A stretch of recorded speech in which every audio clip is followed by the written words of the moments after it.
VISI Blank is a great tool in creating quotes. It allows you to quickly generate an accurate flat blank and to do a quick analysis of your part data to find out any hotspots or problem areas.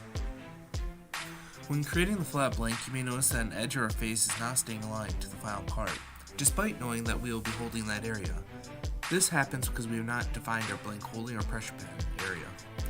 For this, all we need to do is define the contact face and how much pressure or tonnage will be being used. Then, when we generate our flat blank, we won't get any movement in this area as long as we use enough force. Another tool you want to use is the color chart. This allows you to check the percent thinning of your part. This will point out the problem areas on your part using a color chart, and you may notice that most of the part is blue. This happens when the color chart range is skewed to one side, either to show thickening or thinning.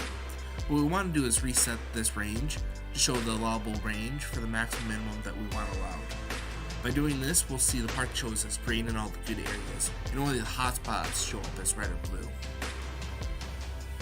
Setting this range and centering our part on the screen is important for when we want to generate a report. This will take a screenshot and export those blank results to a customizable Excel or HTML report that you can then share with others. The color chart shows the thinning of the material, but does not take into account the stress. This is why it is always a good idea to look at the safety zone check to see if any areas are showing a risk of cracking.